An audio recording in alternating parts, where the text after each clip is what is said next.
అప్పులు ఉన్నాయమ్మా నాకు, ఇల్లు ఉంది కదా తాకట్టు పెడతాను అని చెప్పాడమ్మా. అది అడిగేశాడు కదా, ఇచ్చేసాను, అప్పులన్నీ కట్టేశానమ్మా నేను అని చెప్పాడమ్మా. 10 రోజుల తర్వాత కొడుకు యాక్సిడెంట్లో చనిపోయాడమ్మా. అయ్యో రామా. కొడుకు కార్యక్రమంలో ఉన్నామమ్మ నేను. కానీ ఒక ఆయన వచ్చి ఇల్లు ఖాళీ చేయాలని చెప్పాడమ్మా. ఎవరి పేరు మీద చేయించారు? నా పేరు మీద చేశారు మేడం. మరి మీరు పేరు మీద చేసినప్పుడు మీరు వెళ్ళి ఉంటారు కదా రిజిస్ట్రేషన్ ఆఫీస్కి. అవును మేడం, వెళ్ళాను. మరి ఆయన ఎలా చేయిస్తాడు? సేల్ డీడ్ మీ దగ్గర ఉందా అండి ఇప్పుడు? ఉంది మేడం. మీరు సేల్ డీడ్ తీసుకొని మీరు ఒక్కసారి సుమన్ టీవీ ఛానల్కి రావాలండి. మేడం మీకు బాగా తెలుసు ఆ ప్రాపర్టీ రిజిస్టర్ కాలేదు. ఒకవేళ రిజిస్ట్రేషన్ అయితే అది క్యాన్సిలేషన్ అవుతుంది. ప్లస్ మీరు చీటింగ్ చేశారు కాబట్టి, లేదా ఏమైనా సంతకాలు ఫోర్జరీ చేసుంటే ఫోర్జరీ కేసులో కూడా మీరు పడతారు. ₹1 కోటి ఉన్నటువంటి ఆస్తిని 37 లక్షలకి ఫ్రాడ్ డాక్యుమెంట్స్ క్రియేట్ చేసి కొట్టేయాలంటే చూస్తూ ఎవరు ఊరుకోరు. 3 ఆడవాళ్ళు బిక్కుబిక్కుమంటూ ఉన్నారు అంటే మీరు మొదటి నుంచి ఆ ఇల్లు కొట్టేయడానికి సిద్ధంగా ఉన్నారన్నమాట. ఇంట్రెస్ట్ బిజినెస్ చేస్తానంటున్నారు. ఫస్ట్ ఆఫ్ ఆల్ మీకు ఇంట్రెస్ట్ బిజినెస్ చేయడానికి లైసెన్స్ ఉందా అండి? మీ కొడుకు కంటే తప్పులు మీవి. మీ పెంపక లోపం వల్ల మీరింత దరిద్రంగా పెంచారు కాబట్టి సమాజానికి ఒక చీడ పురుగును అందించారు మీరు.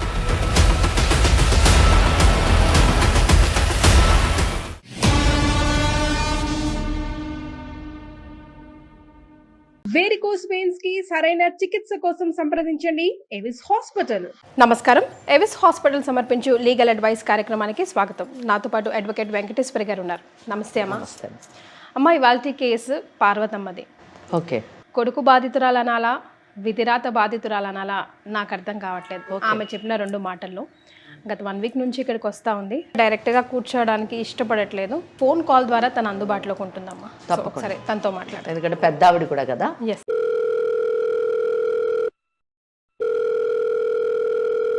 హలో. హలో, ఎవరమ్మా? నమస్తే అండి, నేను లీగల్ అడ్వైస్ నుంచి కాల్ చేస్తున్నాను, సుమన్ టీవీ. మీరు మొన్న వచ్చారు కదమ్మా, వెంకటేశ్వర గారితో మాట్లాడాలన్నారు కదా. అవునమ్మా. రైట్. అమ్మ నాతో పాటు ఉన్నారు. ప్రాబ్లమ్ని క్లియర్గా డిస్కస్ చేయండి. మీ బాబుతో సమస్య అన్నారు. అవునమ్మా. ఏమైంది అమ్మా? నా పేరు పార్వతమ్మ. ఓకే. నేను, మా ఆయన, బాబు ఉండేవారమ్మా. మా ఆయన గవర్నమెంట్ ఎంప్లాయీ. మంచిగా పెంచాము కొడుకునైతే. చదువుకుంటాడు అనుకున్నాం మేము. ఓకే. కానీ వాళ్ళ డాడీ గారభంగా పెంచి డబ్బులు ఇచ్చి వాడిని ఇచ్చేసాడు. వాడు కాలేజీ మానేసి తిరగడం, తాగడం. అతి గారభం వల్ల చెడిపోయారు అంటారు ఒక మాటలో చెప్పాలంటే. అవునమ్మా. అయితే ఏమైంది ఇప్పుడు? ఇప్పుడు వాళ్ళ డాడీ 5 ఏళ్ళు అవుతుందమ్మా, చనిపోయాడు. ఓకే. ఇక్కడ అప్పులు చేశాడు. ఎవరు చేశారు? కొడుకమ్మా. ఓకే. ఆయన చనిపోయిన తర్వాత? ఓకే. వాళ్ళ డాడీ ఉన్నప్పుడు డాడీ ఇచ్చేవాడు, మంచిగా ఇచ్చి డబ్బులు ఇచ్చేసేవాడు. దేనికి డబ్బులు ఇచ్చేవారు? తిరిగేదానికి. నేను జాబ్ చేస్తాను, సొంతంగా ఏమో బిజినెస్ పెట్టుకుంటానని చెప్పి వాళ్ళ డాడీతో ఇప్పించుకునేవాడమ్మా. అంటే ఎంత? మీ వారు ఏ డిపార్ట్మెంట్ లో చేసేవారు? గవర్నమెంట్ ఎంప్లాయీ అన్నారు కదా. బిహెచ్ఎన్ఎల్ అమ్మా. బిఎస్ఎన్ఎల్ లో పనిచేసేవారు. ఓకే. ఓకే. బిజినెస్ చేస్తారంటే ఏ బిజినెస్ చేస్తానని అనేవాడు? అంటే చెప్పేవాడు కాదమ్మా, చేస్తాను అని ఇప్పించుకునేవాడు. అవును. ఎంత డబ్బు మటుకు ఇచ్చారు మీ వారు? తెలియదమ్మా. చెప్పేవాడు కానీ లక్షలు ఇస్తానని చెప్పలే. ఏమో 5,000 10,000 ఖర్చుకి ఇస్తాను బాబుకి అని చెప్పేవాడు. ఆ తర్వాత ఆయన చనిపోయిన తర్వాత ఈయన అప్పులు చేయడం మొదలెట్టాడు. ఇప్పుడు అప్పులు చేయడం మొదలు పెట్టాడమ్మా. ఓకే. కానీ ఒక రోజు వచ్చి నాతో మాట్లాడాడమ్మా. అమ్మ, నేను మారిపోతున్నాను, మంచిగా ఉంటాను, మిమ్మల్ని చూసుకుంటాను. ఎంత ఉంటుంది వయసు? 35 ఏళ్ళమ్మా. పెళ్ళయిందా? అదే ఇట్లా తిరిగేదానికి చేసేదానికి పెళ్లి చేస్తే బాగుపడతాడని అనుకున్నామమ్మా మేము. చేశారు పెళ్లి? పెళ్లి చేసేమమ్మా. పిల్లలు ఉన్నారా? ఒక పాప ఉంది. ఏం ఉద్యోగం చేస్తున్నాడు పెళ్లి చేసే టైంకి? ఇట్లా చేస్తే నా ఫ్యామిలీ ఉంటే మంచిగా ఉంటాడేమో అని. అంటే పెళ్లి చేసే టైంకి ఉద్యోగం లేదు? ఏమి లేదమ్మా, కానీ మారలేదమ్మా వాడు. అదే మొదలు పెట్టాడు. మరి మన కాడ లేదంటే కూడా వేరే కాడ అప్పులు తీసాడు. చేసి ఒక రోజు నా కాడ వచ్చి మాట్లాడాడమ్మా. ఏమని? అమ్మ, నేను మారిపోతున్నాను, నాకు ఫ్యామిలీ ఉంది కదా, మంచిగా చూసుకుంటాను, డాడీ అయితే వెళ్ళిపోయాడు కదా, ఈ ఇల్లు ఉంది కదా మనకి, ఇల్లు తాకట్టు పెట్టి అప్పులన్నీ కట్టేస్తానమ్మా అన్నారు.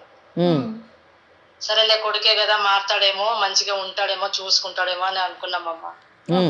సరే నాన్న, మారిపోయా కదా, మంచిగా చూసుకో, అని చెప్పాను. మరి ఇట్లా అప్పులు ఉన్నాయమ్మా, నాకు ఇల్లు ఉంది కదా తాకట్టు పెడతాను అని చెప్పాడమ్మా. అది అడిగేశాడు కదా, ఇచ్చేసాను, అప్పులన్నీ కట్టేశానమ్మా నేను అని చెప్పాడమ్మా. అప్పు కట్టుకున్నానని సంతోషంగా ఉన్నామమ్మా. 10 రోజుల తర్వాత కొడుకు యాక్సిడెంట్ లో చనిపోయాడమ్మా. అయ్యో రామా. కొడుకు కార్యక్రమంలో ఉన్నామమ్మా మేము. కానీ ఒక ఆయన వచ్చి ఇల్లు ఖాళీ చేయాలని చెప్పాడమ్మా. ఎందుకు? కొడుకు ఆ ఇల్లు అమ్మేసి వాళ్ళకి అప్పులు పెట్టాడంట. అయ్యయ్యో. తర్వాత ఏమైంది? ఆయన వచ్చి ఇల్లు ఖాళీ చేయండి అమ్మా అన్నాడు. ఏం చేయాలో మాకు అర్థం కాలేదమ్మా. కాగితాలు ఏమన్నా చూపించాడా? చూపించాడమ్మా. ఏం కాగితాలు చూపించాడు? ఇట్లా డబ్బులు తీసుకున్నాను అని చూపించారమ్మా. డబ్బులు తీసుకున్న కాగితాలు. ఓకే. అంటే అప్పులాగా తీసుకున్నాడా, ఈ ఇల్లే అమ్మేశాడా? అప్పులాగా తీసుకుని వాళ్ళ ఇల్లు తర్వాత తీసుకున్నాడు. ఇప్పుడు ఇంతగా మీరు ఆ ఇంట్లో ఉన్నారా బయట ఉన్నారా? ఇంట్లోనే ఉన్నామమ్మా. ఇంట్లోనే ఉన్నారు.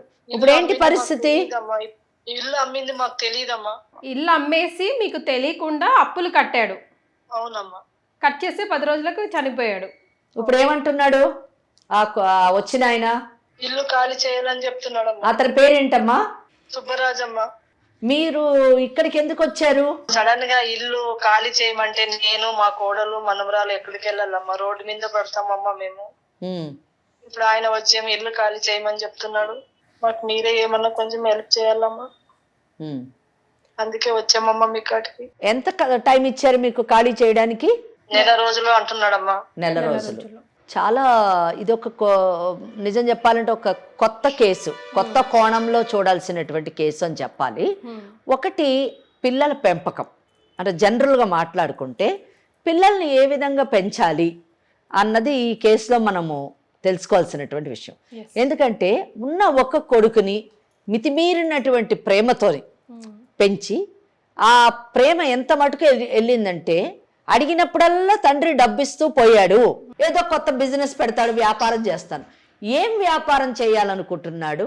ఆ వ్యాపారానికి ఎంత కావాలి? ఒకవేళ ఇచ్చినటువంటి డబ్బు సద్వినియోగం అయిందా లేదా అనేటటువంటి విషయాన్ని వీళ్ళు గమనించలేదు. ఇది మొదటి విషయం. రెండో విషయం ఏంటంటే పార్వతమ్మ గారిని ఎంత డబ్బు ఇచ్చారు అని అడిగాను నేను. అడిగితే ఏమోనమ్మా నాకు తెలియదు, నాకు అవగాహన. అంటే తల్లి కూడా నిజం చెప్పాలంటే ఉన్నది ఒకడే కొడుకు. ఆ ఒక కొడుకు మీద తల్లి నిజానికి ఒక నిఘా పెట్టాలి, తండ్రి ఒక క్రమశిక్షణతో పెంచాలి, ప్రేమనివ్వాలి. కానీ మితిమీరినటువంటి డబ్బునిచ్చి చెడు వ్యసనాలకు లోనయ్యేటట్టుగా పిల్లవాడిని పెంచడం ఇక్కడ చాలా దురదృష్టకరమైనటువంటి విషయం. తన బాధ్యత కూడా తీసుకోలేనటువంటి పరిస్థితిలో ఆయనకు పెళ్లి చేయడం ఎంత దురదృష్టకరం అండి. అంటే ఇంకొక అమ్మాయి గొంతు కోసారు, ఆయనకు మళ్ళీ ఒక కూతురు, మళ్ళీ ఆ అమ్మాయి భవిష్యత్తు ఆలోచించండి ఎంత దురదృష్టం. అంటే పెళ్లి చేసేటప్పుడు ఆలోచించాలి, ఆ తర్వాత కూతురు పుట్టింది. ఇంకా మూడో అంశం వచ్చేసరికి ఎప్పుడైతే భర్త చనిపోయాడో ఆ భర్త చనిపోయిన తర్వాత అయినా ఈ పిల్లవాడికి బుద్ధి వచ్చి నా తల్లి ఉంది, నా భార్య ఉంది, నా కూతురు ఉంది, 3 ఆడవాళ్ళు, వీళ్ళని పోషించాలి అనేటటువంటి ఆలోచన కలిగేటట్టుగా చేయకుండా ఆ ఇల్లు ఏదో ఉంది, ఆ ఇల్లుని నేను తాకట్టు పెట్టుకుంటానంటే తల్లి ఏమనకుండా ఏం ఆలోచించకుండా ఆ ఇల్లుని తాకట్టు పెట్టుకోమని చెప్పడం. అమ్మ పార్వతమ్మ, తాకట్టు పెట్టుకోవడానికి ఇల్లు ఇచ్చారు కదా, సంతకాలు ఏమన్నా పెట్టారా మీరు? పెట్టలేదమ్మా. ఏం పెట్టలేదు మీరు. రైట్. ఎంత మటుకు మరి వీళ్ళకి మనము న్యాయం చేయగలము, మరి వీళ్ళకి రక్షణ కలిగించగలము, లేదా సలహా ఇవ్వగలము, సూచన ఇవ్వగలము అన్న విషయం మనము ఎవరైతే ఎవరు సుబ్బరాజు అని చెప్పింది ఆవిడ, ఆ సుబ్బరాజుతో ఒక్కసారి మాట్లాడి పరిస్థితి ఏంటి. ఎందుకంటే ఈ కేసులోని చట్టపరంగా సూచన సలహా ఇవ్వడానికి నాకు సరైనటువంటి క్లారిటీ అయితే రాలేదండి. అంటే ఏంటంటే అమ్మేశాడు అని సుబ్బరాజు వచ్చి చెప్పారు అని అంటున్నారు. అమ్మేడు అంటే కాగితాలు ఏమన్నా చూపించారా అమ్మా అని అడిగితే ఏం కాగితాలు చూపించారు అంటే అప్పు తీసుకున్నటువంటి కాగితాలు చూపించారు అని చెప్తున్నారు ఆవిడ. మరి ఆ కాగితాలతో పాటు అమ్మినట్టుగా సేల్ డీడ్ ఏమన్నా ఉందా? సేల్ డీడ్ ఉంటే మరి ఎలాగది రిజిస్ట్రేషన్ అయింది?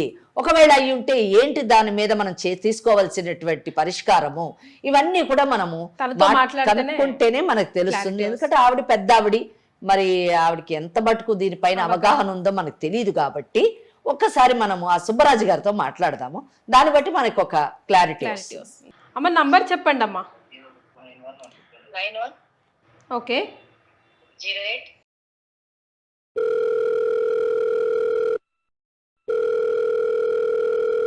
హలో హలో, నమస్తే అండి, సుబ్బరాజు గారా? అవును మేడం. మీరు ఎవరండి? నేను సుమన్ టీవీ లీగల్ అడ్వైస్ నుంచి కాల్ చేస్తున్నాను సుబ్బరాజు గారు. నాకెందుకు కాల్ చేశారు మేడం? ఎస్, మీకు ఎందుకు కాల్ చేశానంటే రీసెంట్గా పార్వతమ్మ అనే ఆవిడ కొడుకు చనిపోయారు. అంతకుముందు వాళ్ళ ప్లేస్ ఏదో మీకు పై రాసిచ్చారు, మీ పేరు మీద రాసిచ్చారని నాకు విన్నాను. దాని మీద ఒక క్లారిటీ లేదు మాకు, ఒకసారి క్లారిటీ తెలుసుకుందామని. పార్వతమ్మ గారి అబ్బాయి వచ్చేసి అతని పేరు కళ్యాణ్ మేడం. ఓకే. అతను నా దగ్గర గత 10 సంవత్సరాల నుంచి అమౌంట్ తీసుకునేవాడు, ఇచ్చేవాడు మేడం, కట్టేవాడు. ఓకే. 10,000 20,000 అట్లా అట్లా తీసుకొని ఇచ్చేవాడు. ఓకే. అట్లా అట్లా కొంచెం కొంచెం పెంచుకుంటా అది కాస్త లక్షల్లోకి వెళ్ళిపోయింది మేడం. అట్లా తీసుకుంటూ దగ్గర దగ్గర ఎంత అయిందంటే 12 లక్షలు అయింది మేడం. 12 లక్షలు అప్పు అయింది. ఆ 12 లక్షలు 5 సంవత్సరాల క్రితమే 12 లక్షలు అయిపోయింది మేడం. అది వాడు అది ఎట్లా ఎందుకు రానికి ఇంత అమౌంట్ అంటే నాకే అవసరాలు ఉన్నాయి. వాడు పెద్ద ఇది మేడం, జల్సాలు, తాగుడు, ఫ్రెండ్స్ వేసుకొని తిరుగుడు, డబ్బులు అంటే కేరే లేదు వాడికి. మనకి ఉన్నాయి అడిగేవాడు. సో మనకు కరెక్ట్ టైంలో కట్టున్నాడు కదా అనేసి మేము కూడా ఇచ్చేవాళ్ళం మేడం. మేము అడిగేవాళ్ళం కాదు ఎందుకు ఏంటి అనేసి. అంటే మీకు తెలుసు జలసాలకి యూజ్ చేసుకుంటున్నాడు, తన కుటుంబానికి ఉపయోగపడేది కానీ తెలుసు, అయినా స్టిల్ మీకు ఇంట్రెస్ట్ వస్తుంది కాబట్టి మీరు ఇస్తా పోయారు. మీ డబ్బు మీకు రిటర్న్ వస్తుంది కాబట్టి వాడు ఎట్టబోతే నాకెందుకు, నా డబ్బు నాకు వస్తుంది కదరా నాయన అనుకున్నారు మీరు, అంతేనా మేడం? అంటే నాకు ఇన్ టైంలో తీసుకొచ్చి ఇచ్చేవాడు మేడం. నా దగ్గర వచ్చేసరికి వాడు పర్సనల్ గా దేనికి యూజ్ చేస్తున్నాడో తెలియదు, కానీ బయట తెలిసింది బట్టి ఏంటంటే వాడు వేస్ట్ గా తిరుగుతుంటాడు, ఇట్లా ఖర్చు జల్సాలు చేస్తుంటాడు అనే విషయం తెలుసు.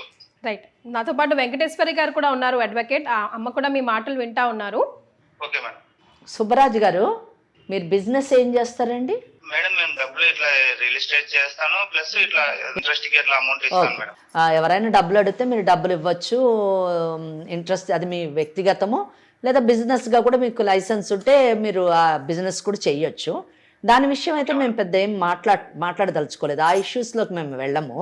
మేము తెలుసుకోవాలనుకున్నది ఏంటంటే, పార్వతమ్మ గారు ఏమంటున్నారంటే, మా కొడుకు చనిపోయిన 10 రోజులకు సుబ్బరాజు అన్న ఆయన వచ్చి ఈ ఇల్లు మాకు మీ కొడుకు అమ్మేశాడు కనుక ఖాళీ చేయండి, ఒక నెల రోజులు టైం ఇస్తున్నాము అని అన్నారు అని చెప్తున్నారు ఈ పార్వతమ్మ గారు. దీని విషయంలోనే మాకు అసలు ఏంటో అర్థం కాలేదు. ఆ ఇల్లు ఎలా అమ్మాడు, మరి ఎలాగ మీకు మీ పొజిషన్లోకి ఎలాగొచ్చింది, అసలు మీరు ఎలా హక్కుదారుడు అవుతారు అన్నది కొంచెం తెలుసుకోవాలనుకుంటున్నామండి. అసలు ఏం జరిగింది ఇల్లు విషయంలో? Okay madam. Okay madam. 5 సంవత్సరాల క్రితం వచ్చేసి టోటల్ అమౌంట్ 12 లక్షలు అయింది మేడం. నేను ఇచ్చిన అమౌంట్. ఓకే. ఆ అమౌంట్ 5 సంవత్సరాలకి మొత్తం టోటల్ ఇంట్రెస్ట్ కలిపి 32 lakhs అయింది మేడం. Okay, 32 lakhs. ఇప్పుడు దాని వాల్యూ ఎంత ఉంటదండి? దాని వాల్యూ ఉంటది మేడం, బానే ఉంటది. కానీ ఇంకా నేను అడిగేసాను మేడం, నాకు ఇట్లా అమౌంట్ కావాలి, చాలా రోజులు అవుతుంది, నాకు కంపల్సరీ ఇట్లా కావాలి అమౌంట్ అనేసి నేను మామూలుగానే అడిగేసాను మేడం. ఓకే. అడిగితే అన్న నా దగ్గర అయితే డబ్బులు లేదు, నేను డబ్బులు అయితే ఇప్పుడు ఇవ్వలేను, ఇల్లు ఉంది, ఇల్లు అమ్ముతాను, తీసుకోండి అని అన్నాడు మేడం. ఓకే. సరే, నాకు కూడా డబ్బులు కావాలి కదా అనే ఉద్దేశంతో నేను, నాకు యాక్చువల్ గా ఇల్లు తీసుకునే ఉద్దేశం లేదు, బట్ నా డబ్బులు రావాలి కాబట్టి నేను రికవరీ చేసుకోవాలి కాబట్టి సరే తీసుకుంటాను అని చెప్పాను మేడం. ఓకే. సరే అన్న, నీకు 32 lakhs ఇవ్వాలి కదా, నాకు ఇంకా పైన ఒక 5 lakhs ఇవ్వండి, నీకు ఇల్లు రిజిస్ట్రేషన్ చేసిస్తాను పూర్తిగా అని చెప్పాడు మేడం. అంటే ఆల్మోస్ట్ 37 lakhs. 37 lakhs. 37 లక్షలకి మీరు ఇల్లు. ఈ మీరు కొనుక్కున్నటువంటి ఇల్లు ఎక్స్టెంట్ ఎంత ఉంటది, ఎన్ని గజాలు ఉంటది? ఒక 150 గజాలు ఉంటది మేడం. ఉంటది కాదు, మీరు రిజిస్ట్రేషన్ చేయించుకున్నా అన్నారు కదా, పక్కగా చెప్పాలి. 150 గజాలు ఉంది మేడం. 150 గజాలు. ఏ ఏరియాలో ఉంటుంది? బీరంగూడ మేడం. బీరంగూడ అంటే ఆల్మోస్ట్ 80 లక్షలు ఉంటది కాస్ట్ ఈజీగా. పర్టికులర్ గా చెప్పలేము మేడం. ఓకే ఓకే, మీరు చెప్పొద్దు, మేము చెప్తాంలే, మాకు ఐడియా ఉంది. సో 37 లక్షలకి ఇల్లు అమ్ముతా అన్నారు. ఇల్లు అమ్ముతా అన్నాడు, చేశాను. నేను ఇచ్చి ఫర్దర్ గా డాక్యుమెంటేషన్ మీద రిజిస్ట్రేషన్ చేయించుకున్నా మేడం. ఎక్కడ రిజిస్ట్రేషన్ చేయించారండి? మేడం SRO లో చేయించాను మేడం. ఓకే.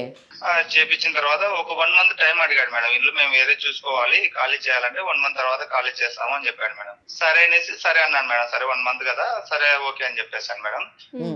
రిజిస్ట్రేషన్ అయిపోయిన తర్వాత ఒక 10 days కి అట్లా తను అన్ఫార్చునేట్లీ యాక్సిడెంట్ లో చనిపోయాడు మేడం. ఓకే. చనిపోయిన తర్వాత ఇంకా వెంటనే వెళ్ళి అడిగితే బాగోదు కదా, వాళ్ళ చావు బాధలు వాళ్ళు ఉంటారు అనేసి ఇంకా ఒక 1 వీక్ తర్వాత 1 వీక్ 10 days తర్వాత వెళ్ళాం మేడం.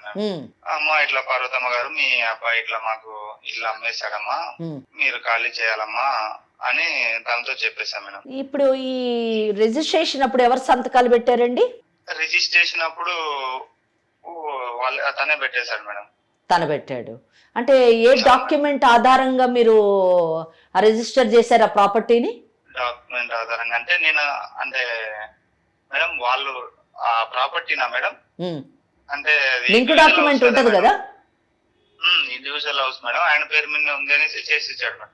ఆయన పేరు మీద ఉన్నట్టు ఏమన్నా డాక్యుమెంట్ చూపించాడా? రిజిస్ట్రేషన్ ఆఫీస్ లో ఉందా? మీరు చూసారా? ఇంకా అది చేసి ఇచ్చేసాడు మేడం. ఇంకా ఆయన చేసి ఇచ్చాడా మీరు చేయించారా? ఆయనే చేసి ఇచ్చాడు మేడం. ఎలా చేస్తారు? మీరు వెళ్ళలేదా? ఎవరి పేరు మీద చేయించారు? నా పేరు మీద చేశారు మేడం. మరి మీరు పేరు మీద చేసినప్పుడు మీరు వెళ్ళి ఉంటారు కదా రిజిస్ట్రేషన్ ఆఫీస్ కి. అవును మేడం వెళ్ళాను. మరి ఆయన ఎలా చేయిస్తాడు? సేల్ డీడ్ మీ దగ్గర ఉందా అండి ఇప్పుడు? ఉంది మేడం.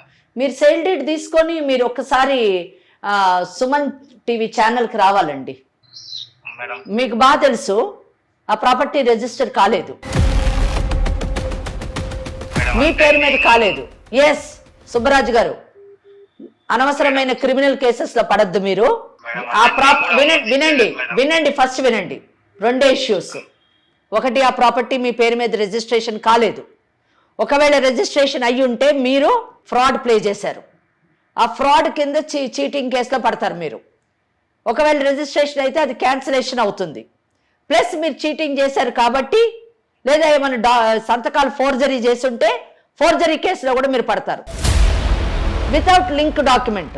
సింపుల్ సుబ్బరాజు గారు, ఈ కేసులోని ఆస్తి మీరు ఏ ఇల్లు అయితే ఇప్పుడు కబ్జా చేద్దాం అనుకుంటున్నారో ఆ ఇల్లు అబ్బాయి పేరేంటి, కళ్యాణి వాళ్ళ నాన్నగారిది. అది ఆయన స్వార్జితం. ఆయన మరణించిన తర్వాత ఇమ్మీడియట్ గా పార్వతమ్మ గారు వస్తారు ఆ స్టెప్ లోని, తర్వాత కళ్యాణ్ వస్తాడు, ఇద్దరు వస్తారు. పార్వతమ్మ గారి సంతకం లేకుండా ప్రాపర్టీ ఎట్లా రిజిస్టర్ అవుతుంది? ఒకవేళ పార్వతమ్మ గారు లేకుండా ఆ ప్రాపర్టీ రిజిస్టర్ కావాలంటే పార్వతమ్మ గారు ముందు ఆ ప్రాపర్టీని కొడుకు పేరు మీద రాసేయాలి. ఐదర్ విల్ డీడ్ అన్న చేయాలి, సేల్ డీడ్ అన్న చేయాలి, లేదా గిఫ్ట్ డీడ్ అన్న చేయాలి. ఈ డాక్యుమెంట్, ఈ లింక్ డాక్యుమెంట్ మీద మాత్రమే మీకు రిజిస్ట్రేషన్ అవుతుంది. కనుక సంథింగ్ ఫ్రాడ్ ఇందులో జరిగింది. ఆ ఫ్రాడ్ ఏంటో మాకు తెలుసు. ఒకవేళ డాక్యుమెంట్ కానీ రిజిస్టర్ అయ్యి ఉంటే క్యాన్సిలేషన్కి పెట్టిస్తాం పార్వతమ్మ గారితోని. మీరు 80 లక్షలు, ఆల్మోస్ట్ 80 నుంచి ₹1,00,00,000 ఉన్నటువంటి ఆస్తిని 37 లక్షలకి ఫ్రాడ్ డాక్యుమెంట్స్ క్రియేట్ చేసి కొట్టేయాలంటే చూస్తూ ఎవరు ఊరుకోరు. నేను మర్యాదగా చెప్తున్నాను సుబ్బరాజు గారు, మీరు సుమన్ టీవీ ఛానల్కి రండి, డాక్యుమెంట్ తీసుకొని రండి. ఉంటే ఆ డాక్యుమెంట్లో ఏమి తప్పిదం జరిగిందో చూస్తాను నేను. లేదు డాక్యుమెంట్ లేకపోతే నిజాన్ని ఒప్పుకోండి, సెటిల్మెంట్ చేద్దాము. సెటిల్మెంట్ చేసి మీ అప్పే కదా కావాలి. మీ అప్పు 12 లక్షలు అన్నారు, 12 లక్షల నుంచి 32 లక్షలు ఇంట్రెస్ట్ చేశారు. కనుక ఆ డబ్బు అయితే వీళ్ళు తీర్చలేరు. ప్రాపర్టీని మీకు ఇప్పించడానికి ట్రై చేస్తాం. బ్యాలెన్స్ అమౌంట్ వాళ్ళకి ఇవ్వండి, ప్రాపర్టీ తీసుకోండి. ఈ కేసులు అయ్యేంత మటుకు ఇంజెక్షన్ తీసుకుంటామో వాళ్ళు ఆ ప్రాపర్టీలోనే ఉంటారు, ప్రాపర్టీ నుంచి కదలరు. ఆలోచించుకోండి, సెటిల్మెంట్ చేసుకోండి, మీడియేషన్కి రండి. అసలు ఫస్ట్ ఆఫ్ ఆల్ ఇందాక మేడం అన్నట్టు అటువంటి వాడికి మీరు డబ్బులు ఇవ్వకూడదు. ఏం చూసి ఇచ్చారండి? వాడికి జాబ్ లేదు, ఏమీ లేదు. 3 ఆడవాళ్ళు బిక్కుబిక్కుమంటూ ఉన్నారు అంటే మీరు మొదటి నుంచి ఆ ఇల్లు కొట్టేయడానికి సిద్ధంగా ఉన్నారన్నమాట. Please don't do this. ఎక్కడో చోట న్యాయం జరుగుతుంది, అర్థమైందా? ఏ దిక్కు లేని వాళ్ళకి చట్టం అంటూ ఒక దిక్కు ఉంది, అది మర్చిపోకండి. మీరు చెప్పండి, రిజిస్ట్రేషన్ అయిందా లేదా మీరు చెప్పండి. మీ చేతిలో సేల్ డీడ్ ఉందా? మేడం రిజిస్ట్రేషన్ అయింది మేడం, నా డబ్బులు నాకు ఇప్పించండి. లేదంటే రిజిస్ట్రేషన్ ఎట్లా అవుతుంది అని అడుగుతున్నా నేను. పార్వతమ్మ గారు వచ్చి సంతకం పెట్టారా? పార్వతమ్మ గారు పెట్టలేదు మేడం, కానీ వాళ్ళ అబ్బాయి పెట్టి ఎట్లా చేస్తాడు? అబ్బాయిది కాదు ప్రాపర్టీ, అబ్బాయిది కాదు ప్రాపర్టీ. మీరు రియల్ ఎస్టేట్ బిజినెస్ చేస్తానంటున్నారు, ఇంట్రెస్ట్ బిజినెస్ చేస్తానంటున్నారు. ఫస్ట్ ఆఫ్ ఆల్ మీకు ఇంట్రెస్ట్ బిజినెస్ చేయడానికి లైసెన్స్ ఉందా అండి? నా లైసెన్స్ ఉన్నాయి, అన్ని ఉన్నాయి మేడం. సరే ఓకే, మీరు రియల్ ఎస్టేట్ బిజినెస్ చేస్తున్నారు కదా, ఎట్లా మీకు రిజిస్ట్రేషన్ అవుతుందండి? ఆ అబ్బాయి ప్రాపర్టీ ఏం చేయమంటారు చెప్పండి? కోర్టుకు వెళ్ళమంటారా, లేకపోతే మీరు సెటిల్మెంట్ చేసుకుంటారా? మా దగ్గర కూడా వద్దు, మా దగ్గర కూడా రావద్దు. మీరే ఎక్కడైనా కూర్చొని పెద్దల మధ్యన కూర్చొని మీరు పార్వతమ్మ కూర్చొని సెటిల్ చేసుకోండి. మేడం ఈ కేసులు ఈ గొడవలు ఎందుకులేండి మేడం. ఏం చేద్దాం మరి? అదే మేడం మీ దగ్గరకు వచ్చి సెటిల్మెంట్ చేసుకుందామని అనుకుంటున్నాం మేడం. నా దగ్గరకు రాని అవసరం లేదు, కానీ మీరు సెటిల్మెంట్ ఎక్కడ కూర్చొని చేసుకున్నా పర్వాలేదు, కానీ రీజనబుల్ సెటిల్మెంట్ కావాలి.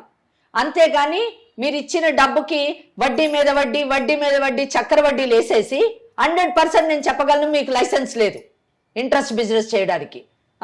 లైసెన్స్ ఉంటే నేను అడుగుతున్నాను, ఏదండి మీ బ్యానర్? ఏ బ్యానర్ మీద మీరు ఇంట్రెస్ట్ బిజినెస్ చేస్తున్నారు? వాటితో ఎందుకు లేండి మేడం. సో అందుకే అన్ని సుబ్బరాజు గారు చిక్కుముళ్ళలో ఇరుక్కుంటారు మీరు అనవసరంగా. సుబ్బరాజు గారు ఎక్కడో ఒక చోట మనం మానవత్వంతో ప్రవర్తించాలండి. మీరు డబ్బు సంపాదించడం తప్పని నేను అనట్లేను, కానీ ఎక్కడ సంపాదించాలో అక్కడ సంపాదించాలి. బలవంతంగా కొనుక్కుంటానని చెప్పలేదు, నేను అర్థం చేసుకున్నాను. కానీ ఒకటి, ఇందాక కీర్తి మేడం చెప్పినట్టు అటువంటి వాడికి మీరు డబ్బులు ఇవ్వడమే తప్పండి.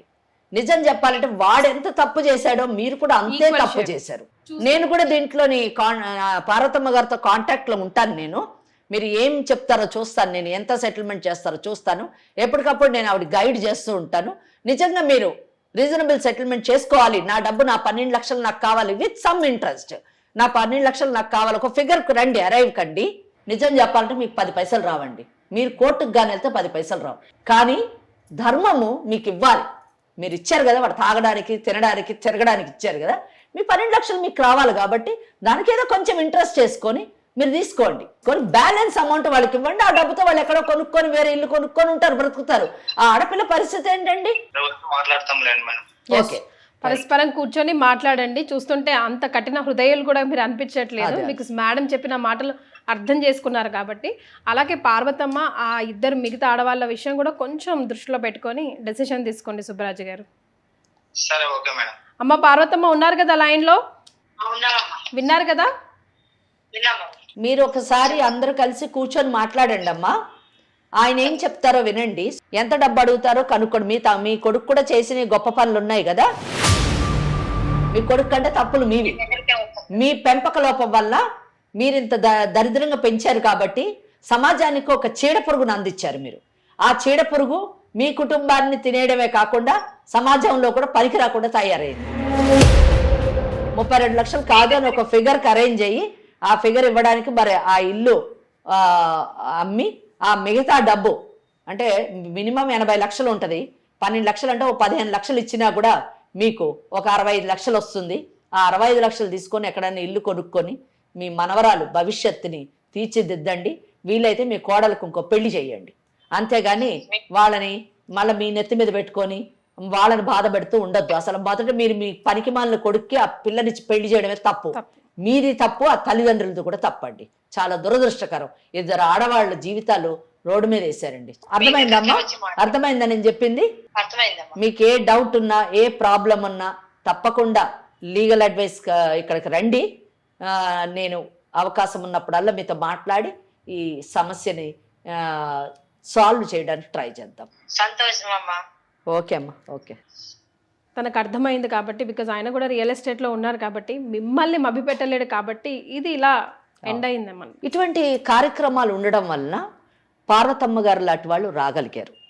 ఆమెకు జరిగినటువంటి అన్యాయాన్ని కానివ్వండి, మోసాన్ని కానివ్వండి, ఆమె ఈరోజు ఎదుర్కొనేటటువంటి అవగాహనని ఆమె పొందారు. అలాగే సుబ్బరాజు గారు లాంటి వాళ్ళు కూడా మనం ఒక చట్టానికి విరుద్ధంగా ఏమైనా పనులు చేస్తే చట్టం తప్పకుండా తన యొక్క పనిని తాను చేసుకుంటూ వెళుతుంది అనేటటువంటి మెసేజ్ని మనము ఇవ్వగలిగాం. హోప్ పార్వతమ్మ గారికి తప్పకుండా న్యాయం జరుగుతుంది అని అనుకుంటున్నాను. Thank you so much ma'am. నమస్కారం. ఇది ఇవాల్టి లీగల్ అడ్వైస్. వేరికోస్ వెయిన్స్ కి సరైన చికిత్స కోసం సంప్రదించండి ఎవిస్ హాస్పిటల్.